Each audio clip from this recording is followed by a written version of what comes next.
Oh, we're live streaming. Yeah, I'm just seeing if this is working because it's like it's a different way to how we did it on Click Meeting. Mm. Oh, it seems to be working. Fuck you, YouTube. Whoa. Smells of pizza. Smells of pizza. Oh no, I don't. You can smell me. Sorry. Oh.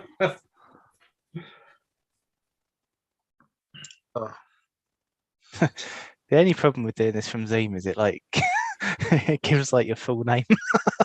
I mean, you don't have to show your full name. Yeah, I'm just changing that now. Robert Will I Am. To be fair, you're gonna be fucking hard to find in a phone book. Well, you've got two chances with both my name and my middle name. And considering the people that have been getting in contact with you over the last 12 months.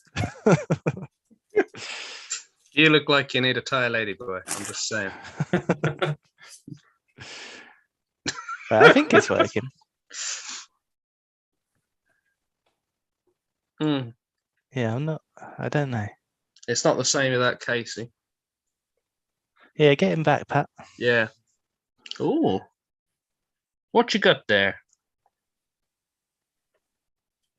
To be fair, he took home about 30 Easter eggs from work today, so he might be just in the middle of pigging out to it. What, Emmanuel? No, I'm from work. Oh, I wanted to know what he had in his dinner. pad kra pao. So it's like a Thai basil and pork stir fry dish, basically. Okay. I think I've had that actually. Cool. Yeah. I keep thinking your name is Lashley. Lashley. Lashley, John Lashley. Here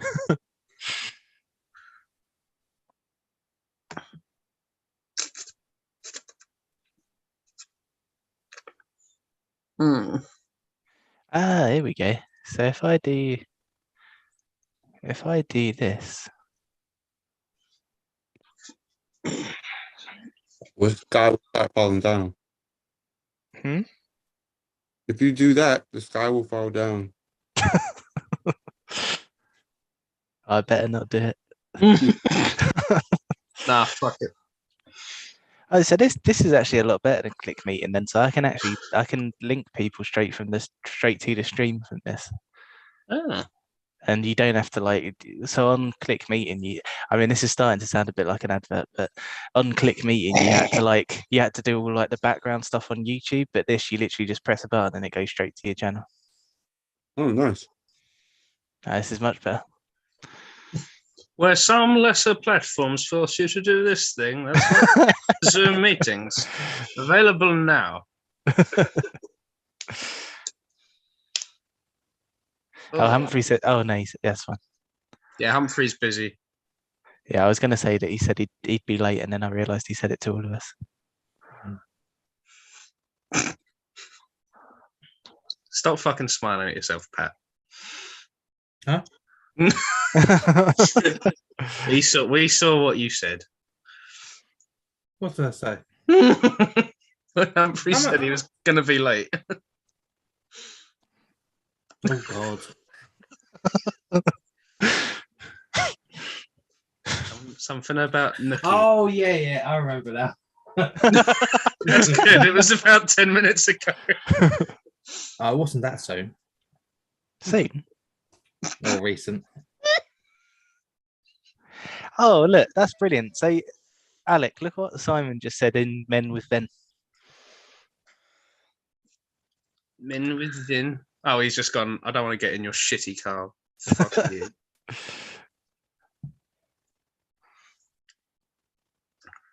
Ben, seriously. Nice, you'll bring snacks. How are you doing this? Fuck yeah. See, I told you. This is paying dividends already. Yeah, earlier on, Emmanuel, when we were working out who was going in each car, I said to Alec that the upside of taking Simon is that he's offered snacks, and he's just done it again. That is the way to win Eb's affection. There, that's where you fucked up. The way to Alex Hart. You're like, I didn't bring snacks, but I've got a really long podcast. And she was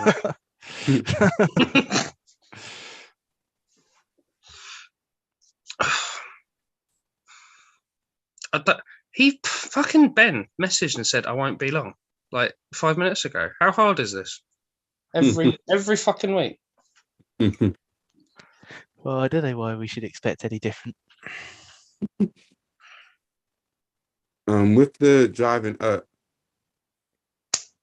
I like that this is live on YouTube, just our fucking travel plans.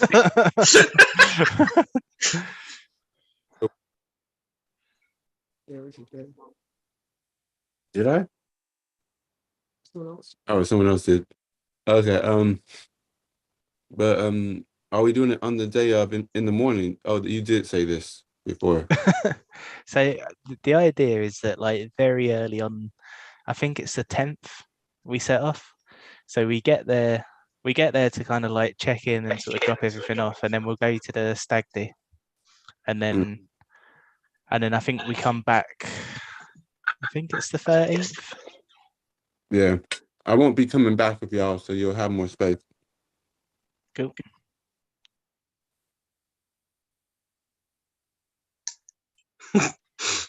That way Simon gets access to Pat's special brew. Nobody wants access to that. I don't even want access to it.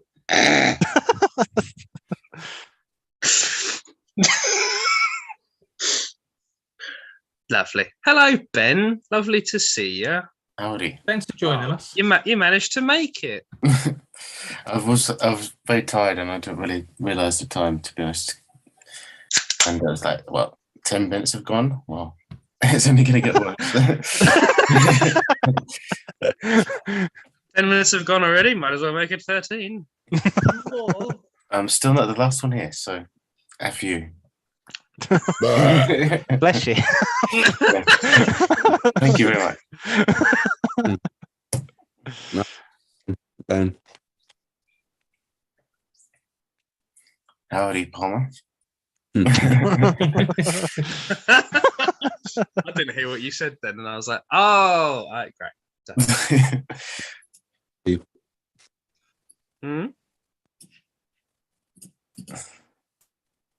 So, yeah, Alec, why'd you pick these films? And what's the link? Because they're really fucking good.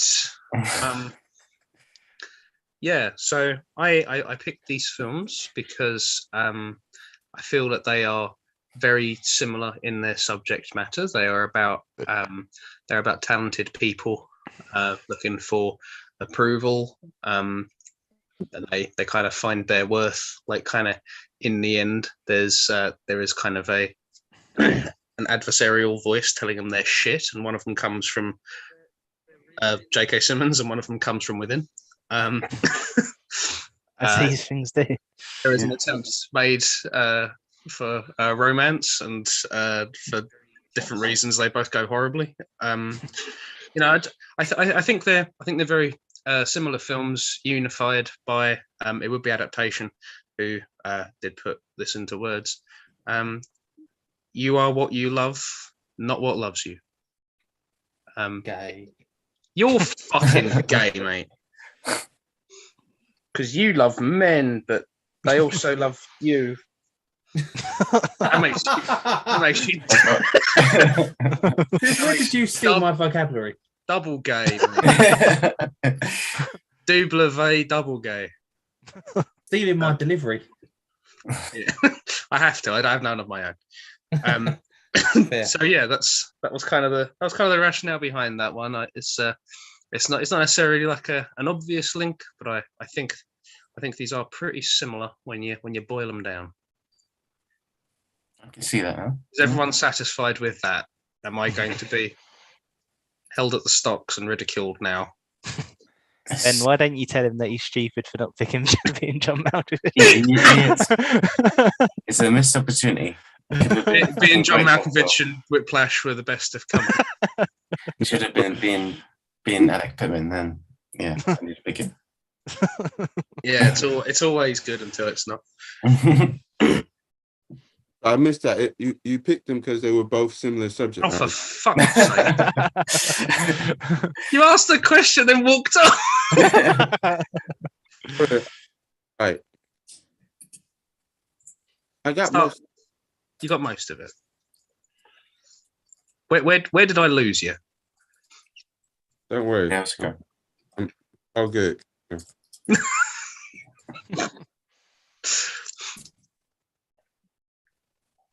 Did you catch when I called Pat W gay? Was that that's the really important bit? Oh yeah. Yeah. What's the link, right? I mean, I was wondering if there was like some other thing, like, oh, they had the same producers, or like there's some random sound person who worked on both films. It's not as clever as that. No, that'd be a terrible reason. I think you missed that, Well, what did you say? No, Ben said it's not as clever as that. Poor bold talk from the chooser of Mars Attacks. Bold talk. This has been my favourite thing about the double bills so far. It's like only 3 of us have done them, but like we've all been upset at one of them. One of us will always be upset. You know, someone's going to be Wait till upset. mine. Everyone will be upset at both of them. Yeah, I think Alec will be. It's a fun phenomenon.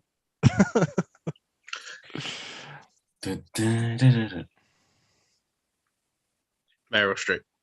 Yeah, I'm quite angry. I have accidentally picked the first Meryl Streep film of Film Club, so I'm going to commit seppuku after this. Do you know what? Actually, I remembered. I don't know if you remember me telling you about this, but when we were in uni, so one of the modules that we had to do. You know what? I already remember this. One of the modules that we had to do. I can't remember the exact kind of like the exact thing, but it was basically that we had to do a presentation to pitch a film idea, and there was 3 of us in my group, and we put together like this big idea. I don't really remember much of it, but the thing that I remember about it is that the 3 of us pitched it together, and then there was like a little Q&A bit afterwards, and our lecturer sort of threw a bit of a curveball, and he was like, like, it was something that we hadn't prepared for, even though in hindsight it's a really easy question. And he was like, so if this was to be produced, who would you like to see cast in it? And one of the guys in my group just panicked and went, Nicolas Cage. And then we both sort of looked at him like, what? And then the lecturer was like, but what about for the female parts? And he went, Meryl Streep for all of them. We were like, what the fuck? But yeah, just watching this, it just took me back to that. Irony of this is I don't even like Nicolas Cage or Meryl Streep. I mean, I have no issue with Meryl Streep, but like I was saying before, and I didn't say much else, but he did this. He did face Off. Off, which I liked when I was Con Air, which is decent. It's not meant to be a great acting, but it was all right. That's good. But- That's very good. It's exceeded that. But like I was at first I was trying to think. I was thinking, is it that he's one of those actors that he started getting like lots of crap scripts, but because he viewed it as mostly just a job at the end of the day, he was just like, you know what? I don't really care. It pays the bills. He just did all the kind of scripts and then almost became a meme or trope himself. Well, apparently it is literally like because his bills got so out of hand that he had to just take any old shit for years. I can already see you getting excited. Well, You love this one. Well, apparently what it was is that he developed like some kind of obsession with castles. So he went and bought loads and loads of castles and made himself bankrupt. And then when he made himself bankrupt, he took his accountant to court and he tried to sue him over it. And when they were in court, apparently it was like Nicolas Cage. Nicolas Cage was like, "This has happened because you told me to keep buying castles," and his accountant was like, "No, you fucking idiot! I said stop buying castles." And apparently, yeah, that like he got into like really bad money trouble because of it, and he had to just accept any old shit to pay the bills. This sounds like a story about you and Pat. honestly. No, I told you to stop buying cars. You like walks. I told you games when they first come out, Pat. Don't keep buying them. But just imagine it like just being on a phone call and being like, "Stop buying castles," but just like the first bit lags out, and then Pat's like, "He said buying castles. It didn't really make grammatical sense." Just keep it up. But that makes sense. But also that's terrible. But I got confused when that post. I don't know if it was a joke, but the one I saw where was it? Did I share it or was it someone else? I believe it was me who said. I think it could have also been not me. Yeah, it's like he believed his best work was in the last 10 years, and I was just like, "Are you joking?" John sent that. Huh? John sent that. Okay. John. Yeah. No, it might have been Ben. It was something that was on Reddit. Oh, we're talking about Nick Cage. Nobody wants to take responsibility for this. I can't remember. I think I quoted it from someone, if that was me. Is this this is like an episode of Moon Knight? It was I am you, but you're me. One of us in this brain did this, and not was it until we find out who. Someone conscious or otherwise. But Oh, dear. yeah, I was thinking, is this a joke or is this serious? Because you can't think that your best work was in the last 10 years. Like, with performances like The Wicker Man and many things similar.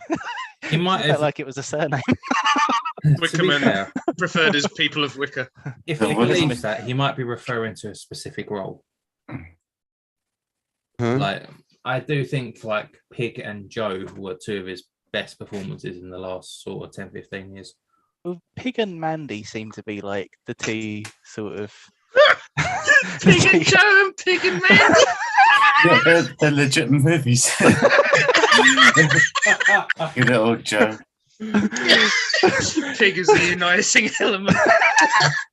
Good old How did Joe and Mandy meet? Pig. Oh, yeah. Pig and Mandy seem to be like the two sort of highest rated films of his career. Pig I've Mandy. not seen Mandy yet. Fred's good. Have you seen that? It's the Pig cinematic universe. Pig and Joe and Pig and Mandy.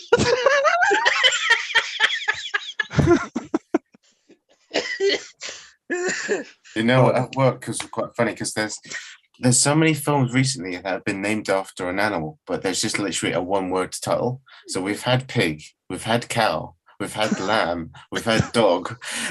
What's next? And that was all spaced for last year. It's not like it was like 10 years gap between each one. Old MacDonald comes in with an eye patch and he's like, "I'm here to recruit you to the Avengers Initiative." The Animal Avengers. Oh, fuck. Now I'm imagining Nicolas Cage's Fred Flintstone. Oh, somebody should pick the Flintstones movie. I'd be well up for And you that. know, You have a dabadoo, that. Nick Cage's best film for me was one before he became like this action icon in the late 90s. Which was Fred.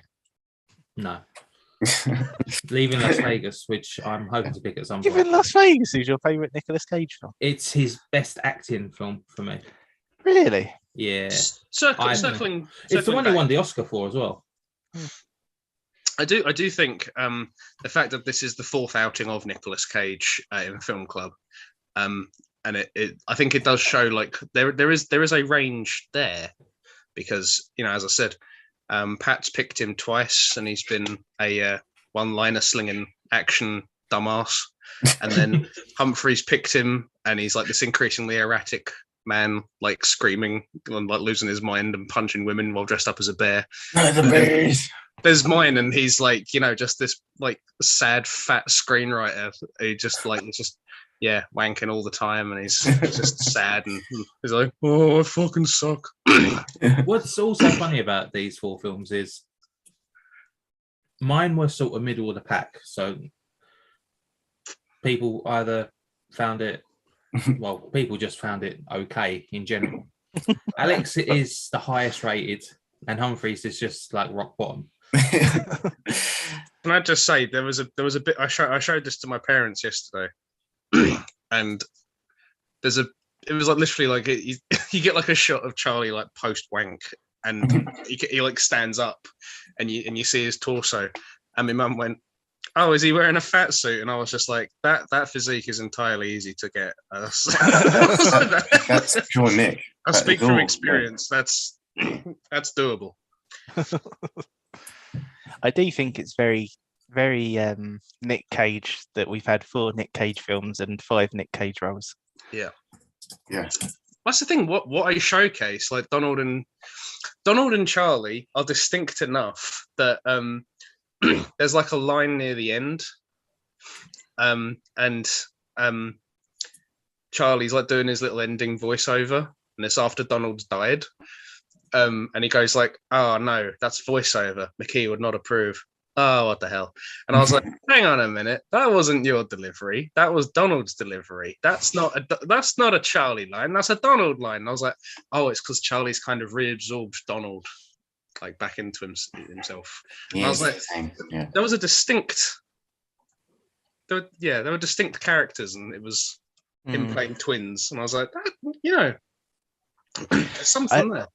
I do love like the sort of dynamic between them, because there's so many bits that just like I found it so relatable. Like when sort of Donald will approach him looking for an idea, and then Charlie will come up with something that he thinks is bollocks, and then Donald's going, "No, that's actually pretty good." Like that's kind of like the internal dialogue you have when you're writing. Like it's I think all that stuff's brilliant. Because of that and a few things, like for a bit of the film until I'm trying to think, which point was it did I realize, Camilla, that they were twins? Donald comes in the middle of the night and starts talking to him. Then you were like, wait, is that?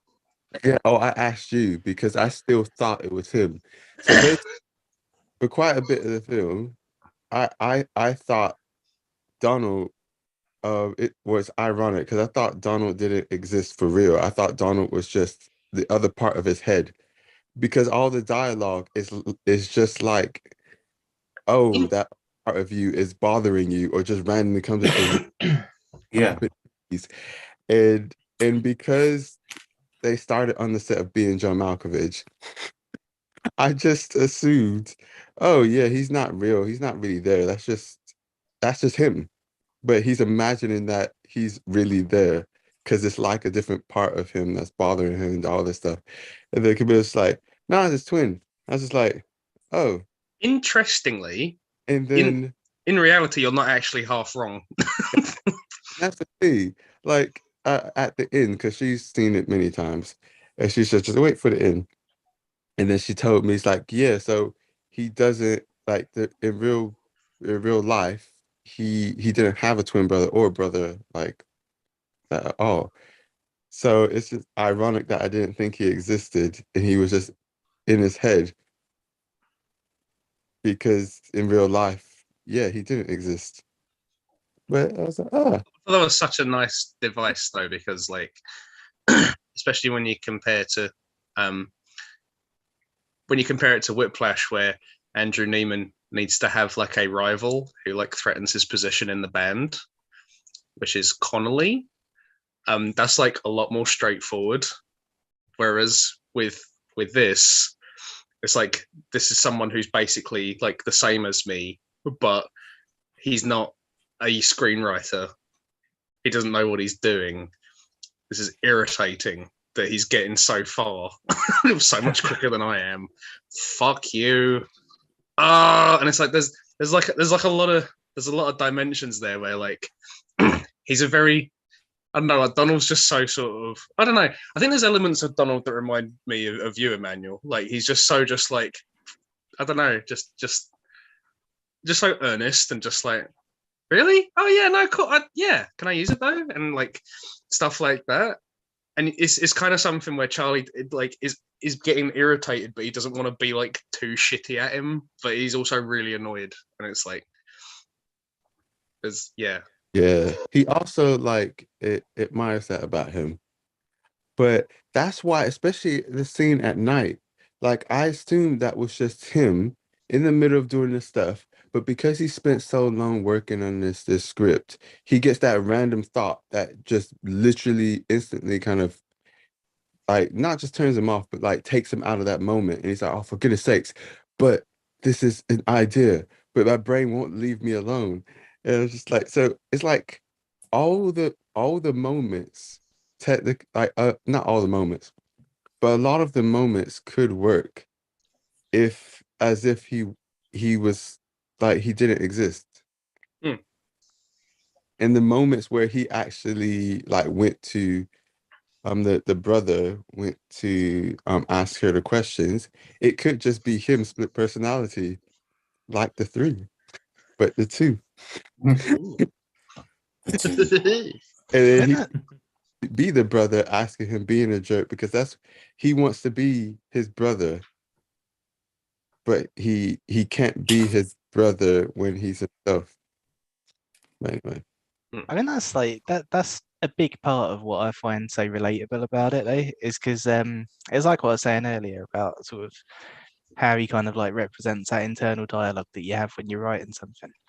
And just that bit near the start where he comes in and he's like, oh, I'm going to go to this seminar. And then Charlie's like, oh, seminars are bullshit. And like that whole conversation is just like, it made me think back to like sort of times where I've been like, oh, maybe I could do this and do this to try and get a bit better at it. And then, yeah, like it's sort of like your brain's kind of searching for like what you can do to get better at this craft. But everything out there's bollocks. And it's like it's just that constant like that constant thing where it's like, oh, am I doing enough? But if I do more, then like this is stupid. And then yeah, it's just so many little bits like that. That's it's just like the internal dialogue that you always have going on when you're trying to do something like that, I think. Because I think it's interesting because I think like Charlie, for all his calling himself fat and shit, like he's got kind of a conceit about him, and I think Donald is kind of the pathway to showing that. Like Charlie's like, I've been doing this for fucking ages and there aren't any answers, and if anyone says they have answers, they fucking don't, because I ain't got any. And it's like that whole kind of dynamic where like he thinks if no one else could think of something, then if he thinks he couldn't think of it, then no one else could have, and stuff, and that's why it's bothering him that Donald's getting so far so quick. And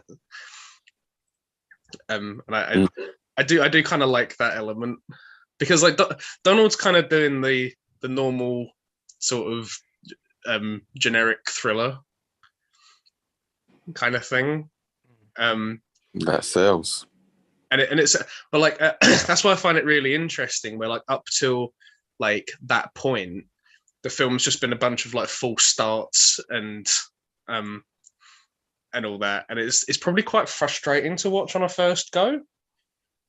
And then Donald, like he invites Donald in to help him, and then it suddenly starts becoming like a movie, and it's like, yeah, that's kind of.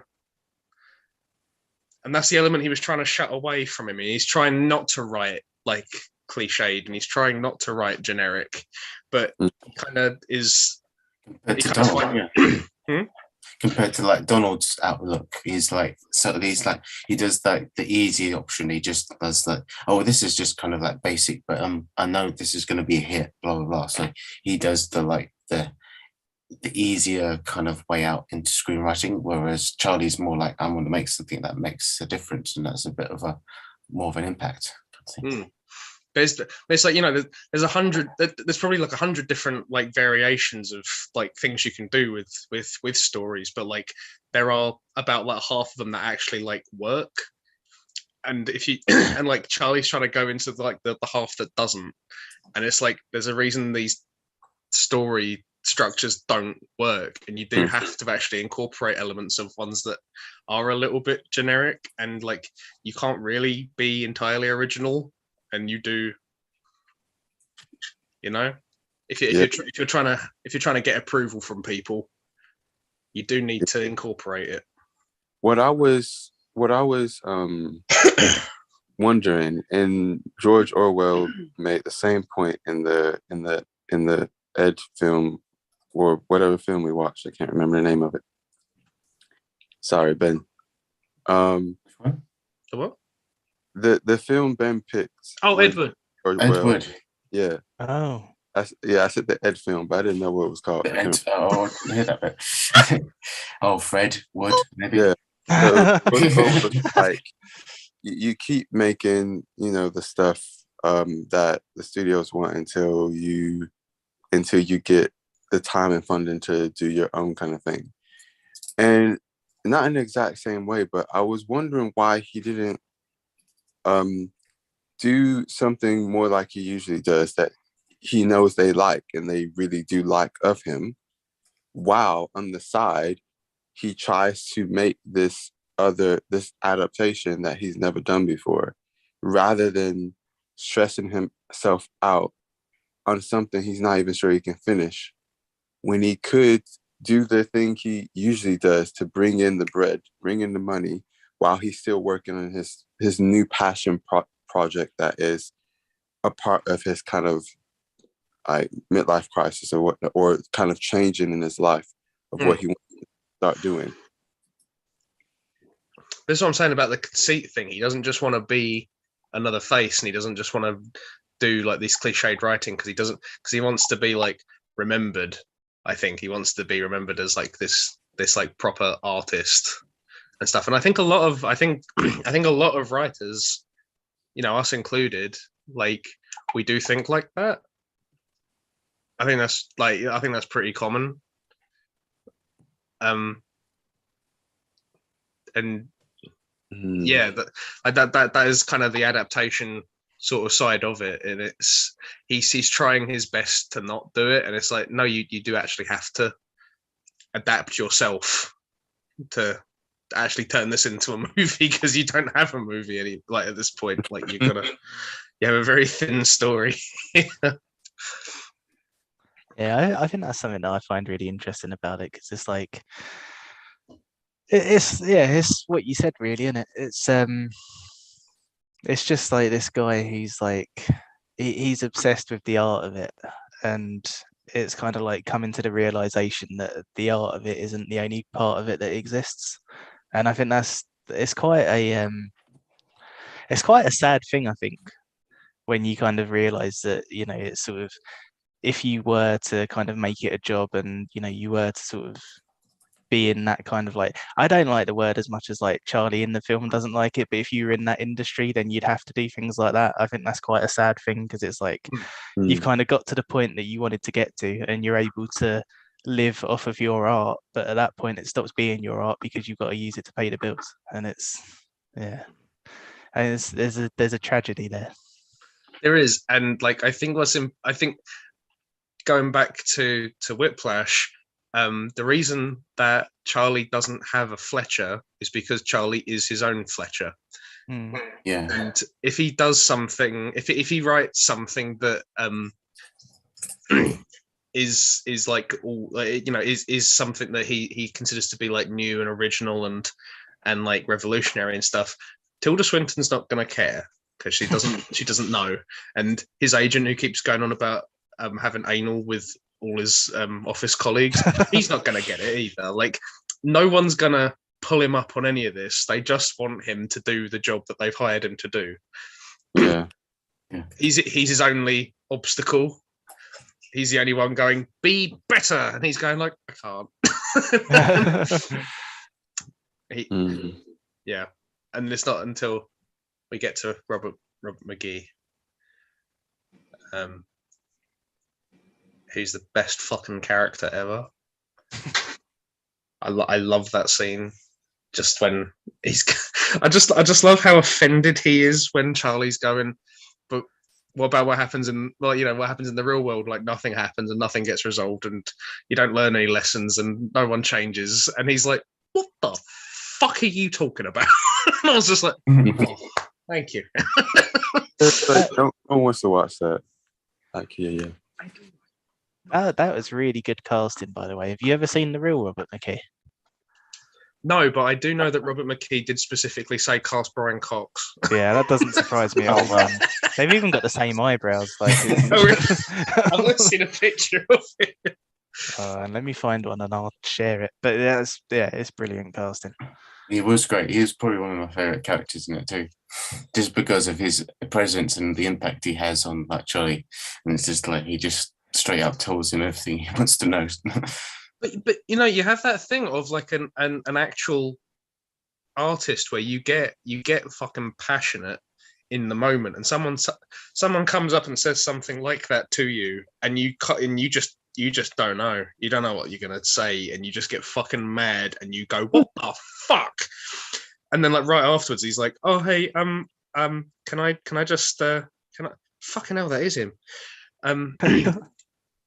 He's like, "Can you help me with this?" And he's like, "Yeah, all right, let's go. Like, let's just." Oh, wow, he does look like Brian. That's spot on, isn't it? Absolutely. Who's But, that? like he does help. He's not just a dickhead. Like you know, he is still a person, and this guy does need his help, and he recognizes that. And it's like, yeah, that's a proper fucking human interaction there. That's Yeah. He actually has a drink with him, which is a hell of a lot more than many people would do. Yeah, more than more than Fletcher would do. Fletcher would just take the fuck off. But, sorry, I am excited to talk about Whiplash in relation to this.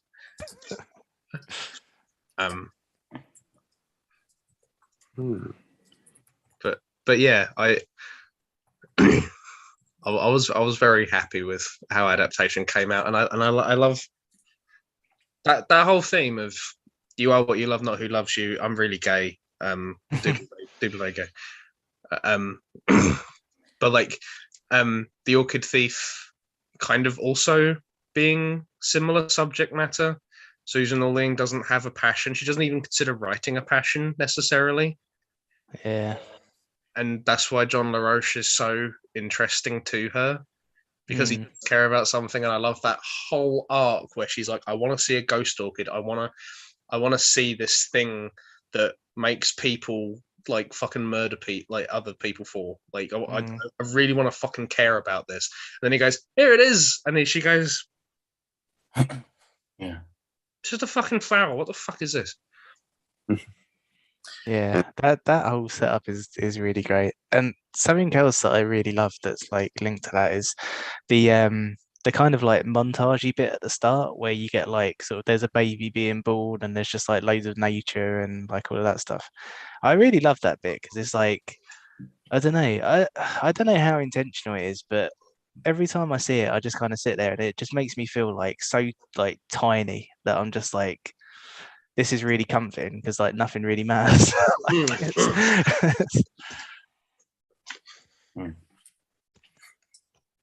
That's the thing, and I think that's when we get into stuff like, you know, with the bee, and it's like they don't understand that the significance of what they're doing is making the world function. But it is, and they, as far as they know, they're just doing what they love to do. But they have, they have no idea. I don't know. I just think it's so well constructed, and I love how Charlie is having the complete opposite arc to Susan Orlean. Like it's and especially that bit at the end when she starts calling him a fat fuck, and he eventually like he spent the whole film just taking shit, and then she starts yelling at him, and he goes, "Fuck you, lady!" And it's like,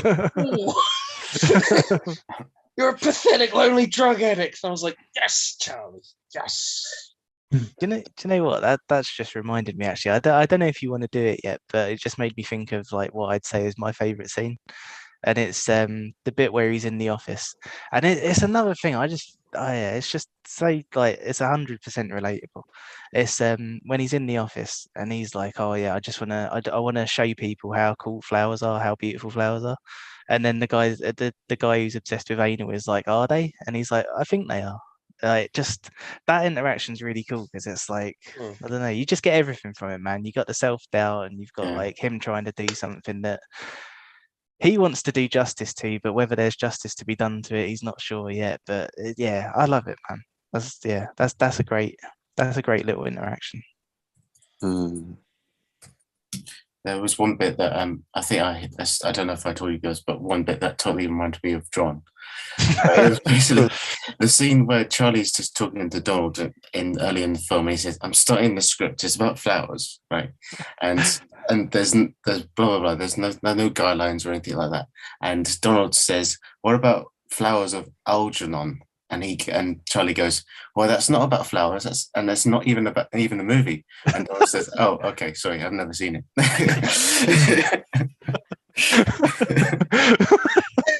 I remember the line as you said it. What that is, John? It's just so good. It's not even a movie. Oh, I never saw it. Anyway. Sorry, remind me what part in the movie that happens? It was like in the first 10-15 minutes where he's just starting to like get the idea of writing the adaptation of the book about the orchid. So it's just like him brainstorming like what to do first and how to open the scene and all that. Yeah, it's when Donald's sort of on his he's laying on the floor to help his back, and Charlie's like talking about it to. He keeps watching him. Yeah.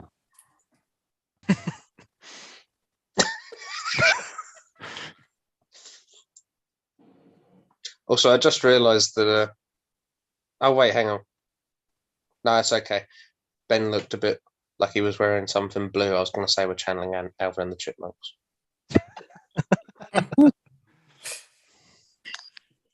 All right, sorry. Another favourite scene. Who's got another?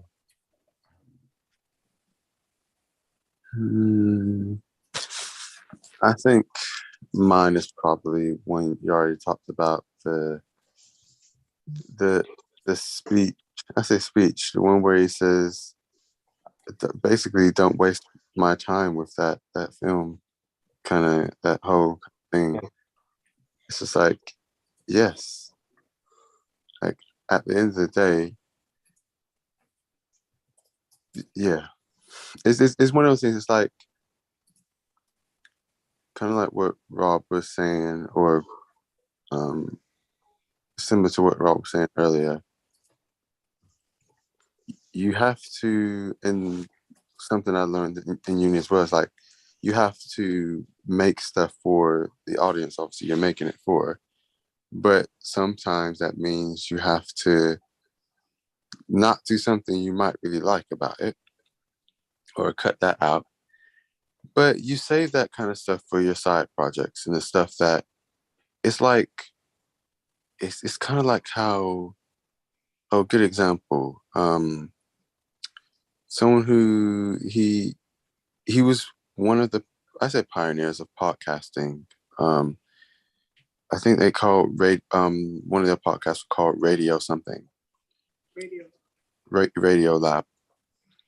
And how he did a lot of podcasts that was very much, I mean, most of the podcasts replicate what has already been done on radios before, podcasts. But his passion is a lot of stuff in sound design and kind of abstract music and whatnot. But a lot of that kind of stuff is quite niche. It could be very artistic, but not many people are actually going to listen to it or pay for it. It's not going to pay the bills. So again, it's one of those things where you have to cater to a certain audience and find enjoyment in it, or hopefully find enjoyment in it, while doing maybe your true passion projects on the side or whatnot that may never be appreciated, but you're glad to have made it.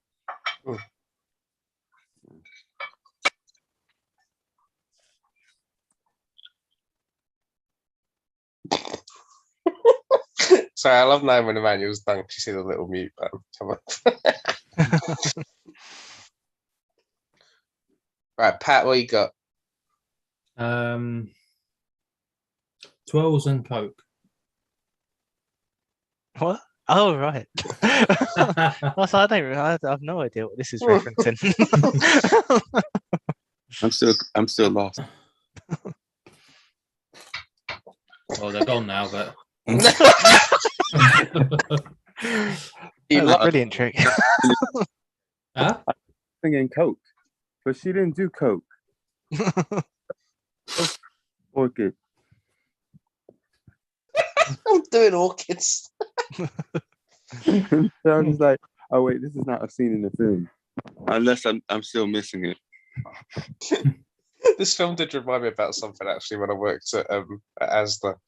They got a bunch of flowers in, and this one girl came up to me. She was really, really nice.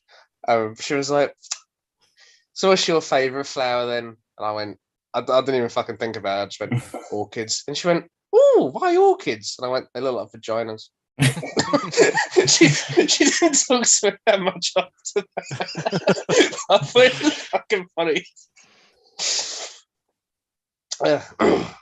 Right, go on, Pat. Go on. I've got faith in you. Go on. Unhinged.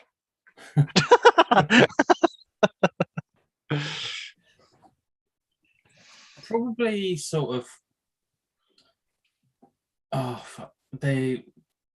The one scene where I keep forgetting their names, but one of them's like sort of trying to sleep, and the other one sort of comes bombastically into the house with ideas while the other's trying to sleep. I really like that sort of segment. He wasn't trying to sleep. Just, unless you're making PG for YouTube. I've completely forgotten the scene then. You don't sleep like that. Well, I suppose some people. Sleep comes after that. That was another scene. Well, the thing is, it was multiple times, wasn't it? Did you watch the Extended Amazon Prime version, or did you watch it on DVD? I watched it on DVD. I watched it on Amazon I don't Prime recall and seeing DVD. that.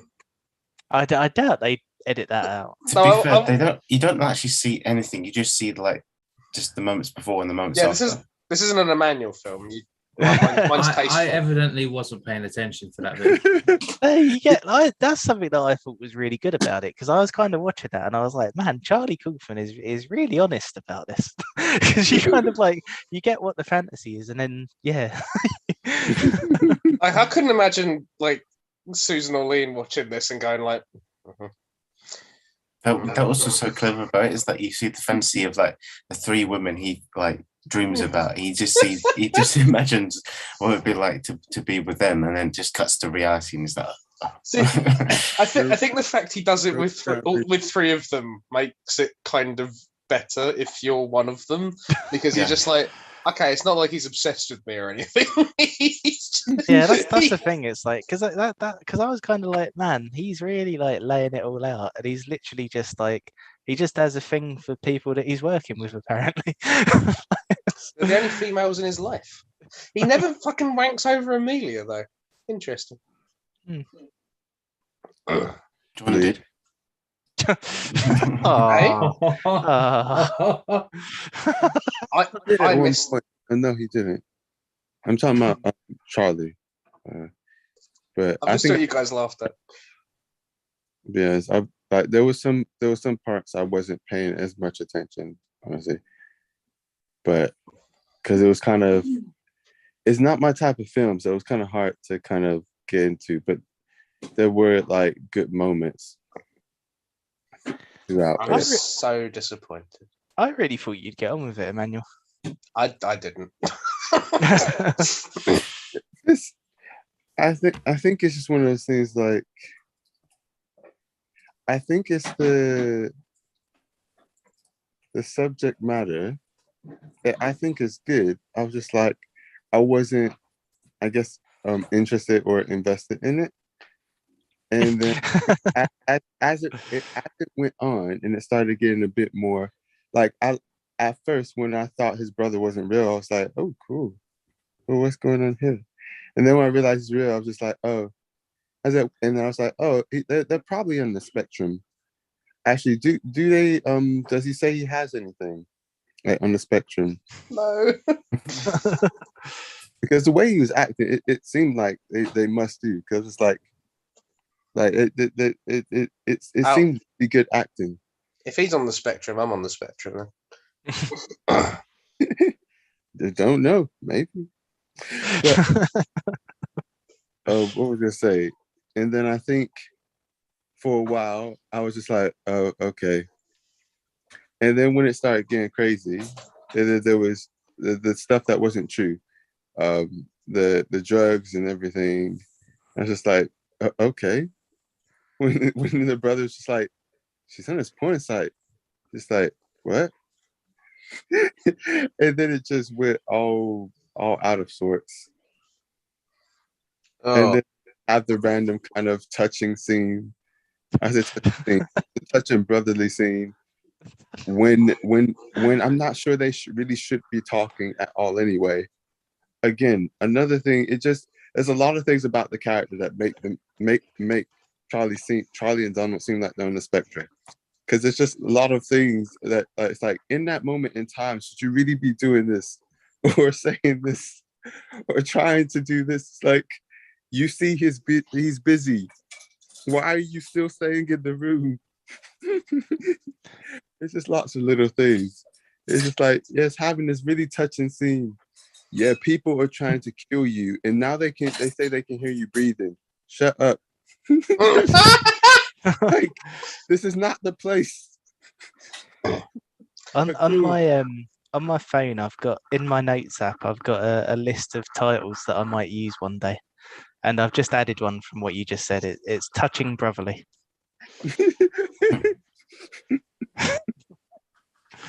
Oh I man. might lose that one. Well, depends what it's about, doesn't it? If I like it. What, touching brotherly? Yeah. I might skip that one.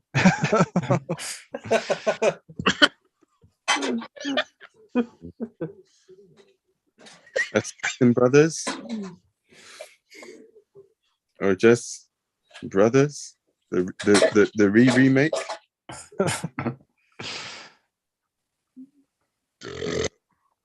Oh, what was that? That was a burp. Oh, it like lagged a bit on my. I was going to say on my screen, but I suppose it sounded like I'll upset. it sounded like a struggling train. And I was like, Too much commuting there. That'd be my title. No one's asked me, so I'll just say it. It sucked.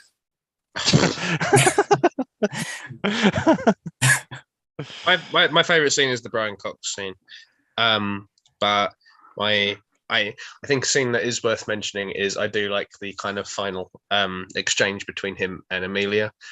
I think that is such a lovely scene where he's gone through all this character development, and then his brother's died and stuff, and then he's actually finally finished the script, and he's like, oh, I can finally bring this aspect of my life together now too.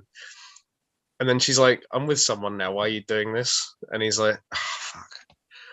And I was like, yeah, that's what happens. You spent so long worrying about what to do and how it was going to be taken that you didn't do anything, and now the ship sailed, and yeah, that's just kind of what's happened, and you got to kind of deal with that. And they both take it but like amicably and stuff, and like it's not necessarily like a sad thing. But like I really appreciate that it's not like that. It's a mutual understanding of like, yeah, I kind of missed the boat here. Mhm. I think that's a nice scene. Yeah, that is a nice scene.